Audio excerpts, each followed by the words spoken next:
Expansion valve. Expansion valves are devices used to control the refrigerant flow in a air conditioning system. In expansion valve, refrigerant drops the pressure and temperature around 4 degrees Celsius. This liquid refrigerant passes to the evaporator.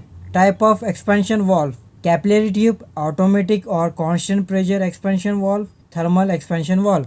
Capillary tube. Capillary tube is used in air conditioning system to drop the pressure and temperature and passes to evaporator. It is widely used in air conditioning system and refrigeration like split AC, window AC and refrigeration. It is made up of copper. The internal diameter of a capillary tube is 0.5 mm to 2.5 mm.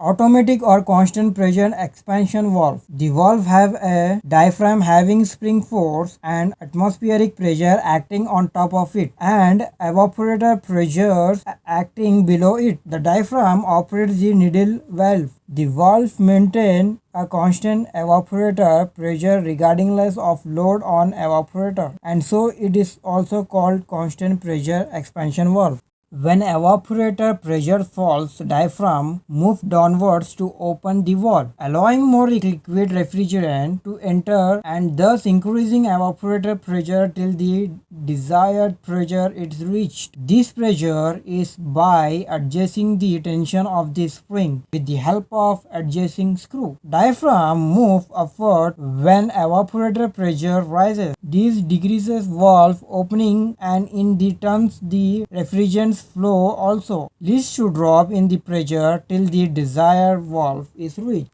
Thermal expansion valve. Thermal expansion valve is used to control the amount of refrigerant released to the evaporator section. Whenever the bulb senses an increase in section line temperature, the liquid expands, increasing the pressure in the fixed volume and pushes the diaphragm down, thereby opening the valve and allowing more liquid refrigerant into the evaporator.